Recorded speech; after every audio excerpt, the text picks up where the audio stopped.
Xazinem Tortil Terbiyeleş Merkezi hemmimizin hazinesi.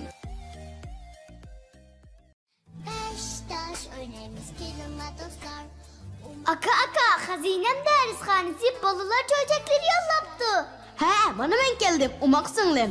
Balılar çöçekleri anlamakçı olsanız Hazinem YouTube kanalına koşulun. Abone olmayı ve like atmayı Ve bildirimleri açmayı unutmayın.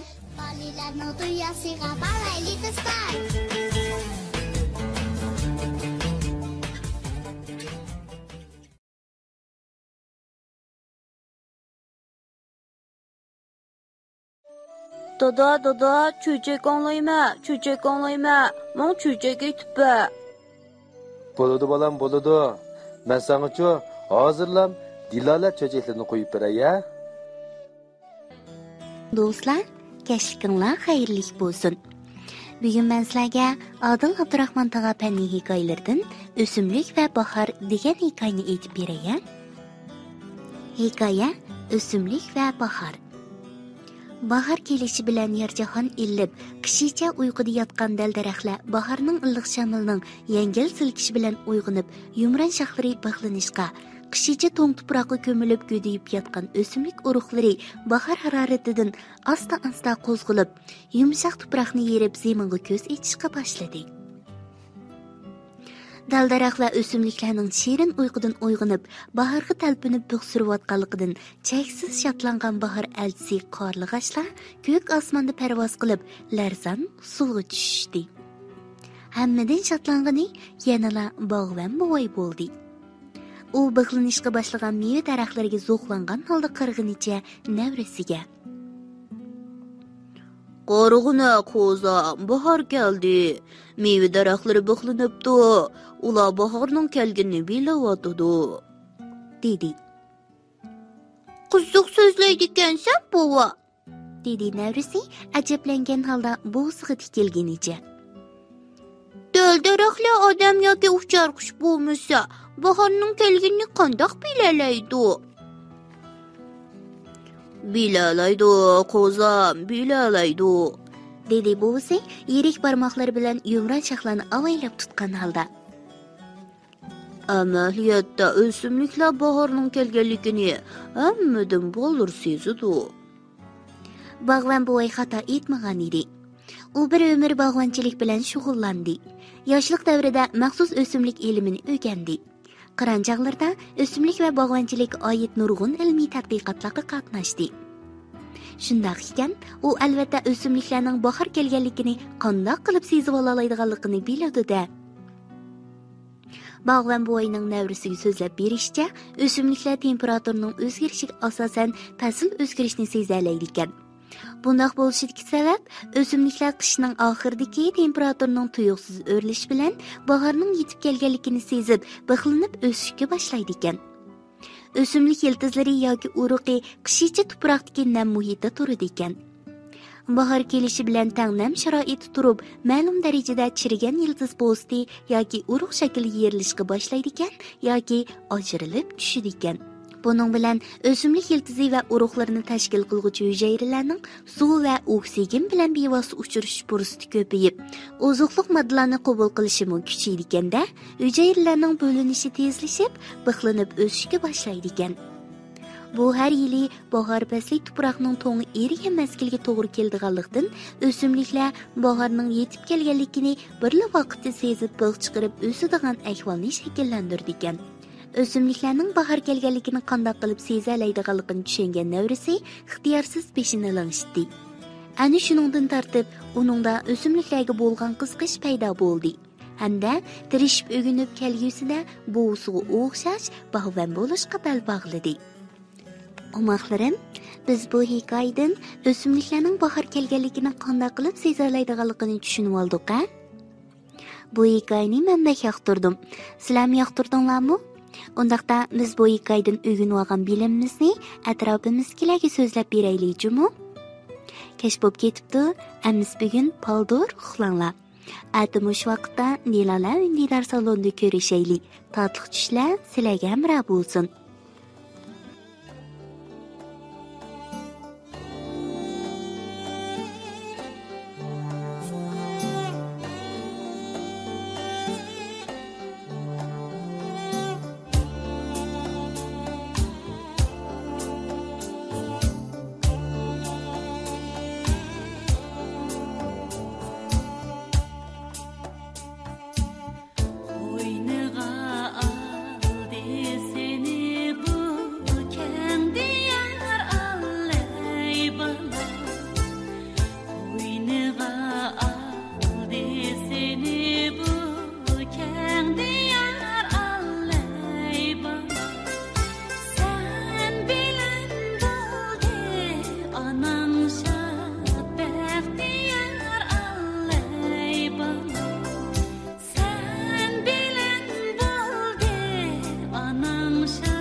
Dada, çöçek anlayma, çöçek anlayma. Mon çöçek etip.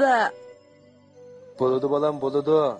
Ben sana şu hazırlam Dilala çöçeklerini koyup beray ya. Do'stlar, kechlikinglar xayrlik bo'lsin. Bugun umoqlarimning qaysi cho'chakni anglag'usi borkin? To'xtanglar, men o'ylab baqayan. Bugun sizlarga qaysi cho'chakni aytib bersam bo'lar? Ha, topdim. Bugun men sizlarga Rossiya cho'chagi aqlliq deqqani aytib beraymi? Amsa umoqlarimning qulqi menda bo'lsin-a? Rossiya cho'chagi aqlliq deqqan. Burungi zamonda bir deqqan o'tgan ekan. U har kuni tong suzilganda to yulduzlar jimirlig'icha etizdan beri kelmaydi ekan. Ammo u ishlaydigan yerning egasi katta bir boy ekan. Bir kuni deqqan etizlikda bir daraxt ko'tkini ko'labdi. Birdam ishlagandan keyin ko'rjiki nimikidir takkanda qipti. Deqqan yana bir oz ko'lagan ekan, bir hamyon chiqibdi. Ichib qarab baqsa, liqqida tilloqqa jilaqliq ekan. Voy, bu nima karomat? Deqqan ixtiyorsiz tovlib yetibdi. Umrida buncha ko'p tillarni ko'rib boqmagan deqqan donq etib turibla qolibdi. Qonun bo'yicha bo'lganda, bu yer boyning bo'lgandan keyin deqqan etizlik tepib olgan tillarning hammasini boyga topshirib berish kerak ekan. Lekin deqqan Bundoq bo'lsa pek adolatsizlik bo'ladi. Chunki 360 kun orom olmay shuncha ishlasam men yana intayin nomrod. Boyning bo'lsa nurg'un pullari bor. Uning ustiga bu hamyonni boyning ko'mib qo'yishi mumkin emas. Undoq bo'lgandan keyin kim tepib olsa shuniki bo'lishi kerak. deb o'ylabdi. Deqqan o'sharlik bilan atrofiga qarabdi. Chunki u ehtiyot qilmasa bo'lmaydi-da. Agar boshqalar uning tuyuqsiz omad kelganligini bilib qolgudek bo'lsa, deqqonni falokat besish turgan gap. Deqqanni taliga yaqin atrofda hech kim ko'rmabdi. Bu ishda hech kimga, hatto ayolimga tinmasligim kerak, deb o'ylabdi deqqan. Uning ayoli mahallada davom qo'bovitildoq bo'lib, zotil ichida gap yotmaydi ekan. Deqqan to'li o'ylab, oxir bir amal tepibdi. U uyga qaytishdan burun tillarni o'chiblarning orasiga ko'mib qo'yibdi. Atiganda deqqan udul bozorga berib, bir necha tal yangi ham chiroyli qizil turut beliqi, bulka va bir to'shqon setib olibdi. U bozordan yinib o'rmonlikqa beribdi. Tushdan keyin deqqan uyga qaytib kelib, ayoliga "Sevatni olgin, mo'lga tagili borimiz", debdi. Vay, ajab yaxshi bo'ldi. deb xo'shal bo'lib ketibdi ayoli. U bek amroq ekan. Ular o'rmonlikqa beribdi, bir chaqda oldida ketayotgan dehqon kayniga burilib tovlabdi. Ay, chaqqon bu yoqqa kel. Voy, nimaga oldirtsan? Bu yerda mo'go bek to'la ekan, terib olaychu. Chaqqon bu yoqqa kel deyaptim, ey. Qarig'ina, bu yerda bir bolka darxi bor ekan. Ayol sevitini tashlab yugurib ketdi. Qarasa, rostila bir daraxtning shoxlarida bir muncha bolkalar sangillab turg'idek. Ayol ham hayron, ham xushal bo'libdi. Birdamdan keyin uning o'zi o'rmonlikdan bir tol chiroyli qizil turut beliqini tepib olib, texmi xushal bo'lib ketibdi. Dehqon qaqaqlab kulib, Bugun bizning ta'limimiz kelgan kun bo'ldi. Kim biladi, biz oltin kumushni tepib olamdik dehi. debdi. Dehqonning ayoli og'zi bilan siqmay so'zlashni biladigan, kallasi oddiy, to'limi sada ayol ekan. Bir necha minutdan keyin ayol erining vaqirg'ini anglabdi. Ey, bu yoqqa qara. Men nimani tutib oldim? Bugun rostila ta'limimiz borkanjimi? To'rg'i bir jon toshqon tushdi. Ayol erining yeniga yugurib beribdi. Qarasa, eri bir ko'ljakning ichida bir qo'lida beliq do'rini, bir qo'lida bir toshqonni tutgan holda kulib turg'idek. Ayol xushalligidan chavoq chelib yetibdi. Dehqon hamyon yushirib qo'yilgan yerga yetib borganda cho'chigan ahangda to'labdi. Bu yerga qara, bu yerga. Bu yerda g'alita bir xolta turdi. Ichida nima borkina? Voy, o'zi kichik bo'g'ini bilan ajab beg'irgan. Hammasi tillakan-ku. Dehqonning ayoli yiltirab tug'an tillalarni silig'inicha bir ig'izmi gap qilolmay qoldi. Aziz dehqon ishligili etizliqqa mengibdi. U eshikdan chiqadigan chaqda Og'zingni cho'ng tutjimi? Tunagan kishilarni hargiz bir kimga tunma, ha? deb chekilabdi ayoliga. Shu kundan tortib dehqon har kun uydan ayrilgan chaqda ayoliga bu so'zni bir qitim topalaydi ekan. Lekin uzoq o'tmay butun kanitikilar dehqonning tali kelib bir hamyon tilla tepib olganligini anglab ketibdi. Bu ishni boy anglab uning ichiga jin kiribdi. Shuning bilan u dehqon bilan uning ayolini uyga chaqirib so'roq qildi. Dehqonning ayoli daraxtning ustidagi bolka, cho'plikdagi qizil turut beliqi, yana eri ko'lchak to'rsilib tutgan tovushqon qatorliqlarning gapini qildi. Sen buningga nima deysan? Debdi boy dehqonga hurpiyib. Voy, men nima deyalaydim? Ayolim shundoq gaplarni qilishga amroq. Debdi dehqon do'lsini qisib qo'yib. Boy dehqonning ayoliga vaqirabdi. Ey, deganlaring rostmi? Rost bo'lmaydi. Dehqon ilojsiz qolganda qiyofatda uning yonida turibdi. Boy albozi qattiq buzilgan holda ayolga qarab debdi. Bu gapcha sen bir maxfiy xazinni tepib olding, shundoqmi? Ha, tamamen to'g'ri, deb javob beribdi ayol. Sen haqiqatan baxtsizkansan. Menmi ham shundoq. Chunki mening ayolimmi shundoq. Debdi boy dehqonga. O'maqlarim, bu dehqon haqiqatan aqlliqkana? Sizlarchi dehqonning hamyonni tepib olib, egisini tepib, uningga topshirib bermay, o'zining qilvog'ini to'g'rimi, xatomi? Men bu cho'chakni sizlarning o'ylanishinglarga topshirib beray-a? Sizlar endi obdan o'ylab beqinglar.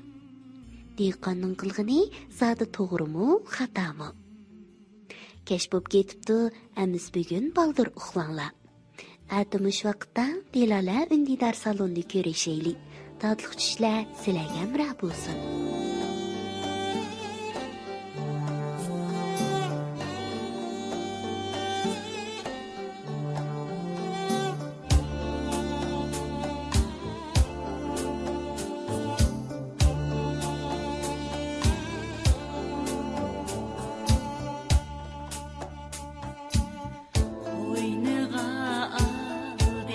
Seni bu kendi yar alley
Dada, çöçek anlayma, çöçek anlayma. Mon çöçek etip.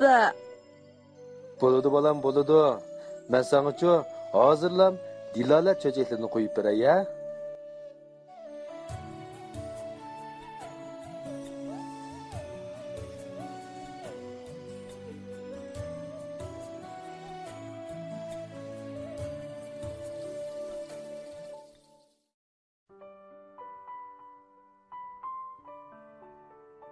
Dilola Unidar salonidagi barliq omaq do'stlar, kechliginglar xayrli bo'lsin. Bugun men sizlarga Uyg'ur bolalar hikoyalaridan Arzuyum degan hikoyani aytib beray. Undaqda omaqlarimning quliqi menda bo'lsin.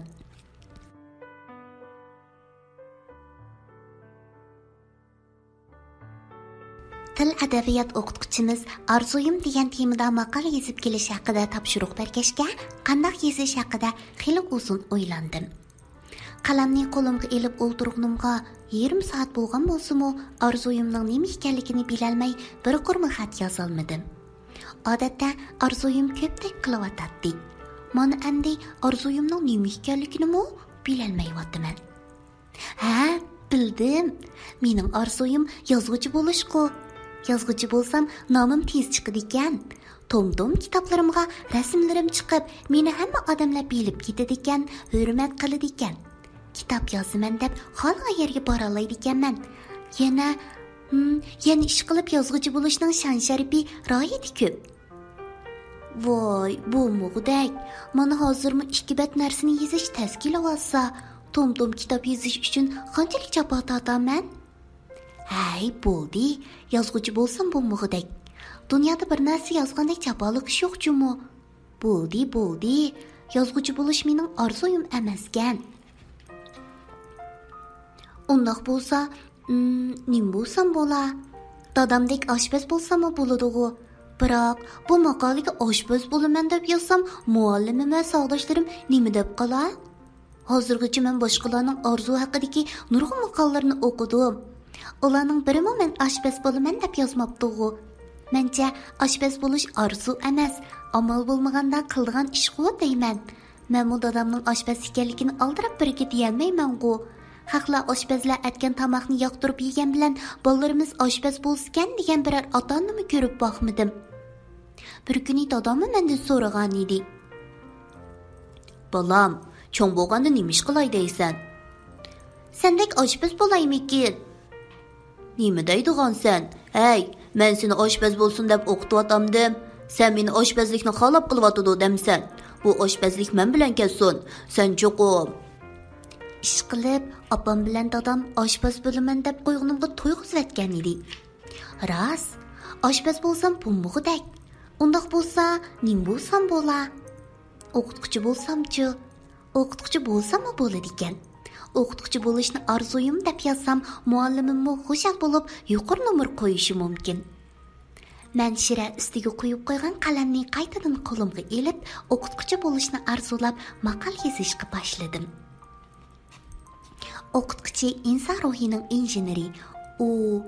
Men maqolamni mushundaq tayyor iboralar bilan boshlagan bo'lsam-mu, nechqur yeziblar gap topolmay, oxirini davomlashtira olmay qoldim. Nima uchun o'qituvchi bo'lishni orzu qilganligimni bilolmay, qalbim to'xtab qoldi. Rost gapni qilsam, mening o'qituvchi bo'lg'im yo'q edi. Chunki men o'qituvchilarimning to'lim jafo tortadiganligini obdan bilardim. Men bir necha qurxat yozilgan varaqni yirtib keyin o'ylanib, yana uzungacha o'tirib ketdim. Rost gapni qilsam, mening tega muqimlashgan bir orzuyim yo'q ekan. Turupla naqshchi bo'lg'im kelsa, turupla dongliq kino jo'lpini bo'lg'im keladi. Yana turupla ish qilib, mening orzuyim ko'p. Biroq ajab bu maqolni yozolmayapman-a?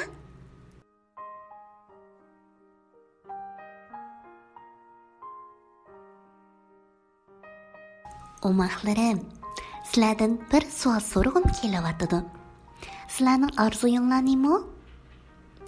Menmu sizlarga bir topshiriq beray. Arzuyim degan temada maqol yozib, ota-onanglarga ko'rsatinglar yoki orzuyinglarni ular bilan o'rtoqlashinglar bo'lamdi.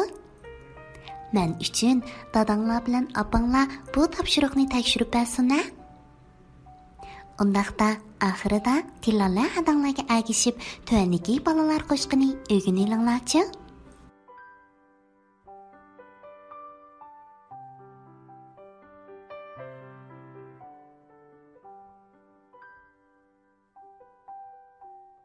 Balalar qoşqi 2 bala. O'ltirdi bir bala aynakka qarab, aynakdimi bir bala turdi marab. Bu tarzda chechini umu ham tarab, bu kilsila kulidi umu bilaqlab. 2 bala ashundaq turishar qarab, chunki qaldi ikkisi bir-biriga yarab. Omoqlarim, yana bir qitim tayyorlab beray-ya. O'ltirdi bir bala aynakka qarab, aynakdimi bir bala turdi marab. Bu tarzda chechini umu ham tarab, bu kilsila kulidi umu bilaqlab. 2 bala ashundaq turishar qarab, chunki qaldi ikkisi bir-biriga yarab. Kech bo'p ketibdi, omoqlarim. Amiz bugun baldur uxlanglar, ha? Atimish vaqtda Dilala indidar salonni ko'rishaylik. Tatliq tushlar.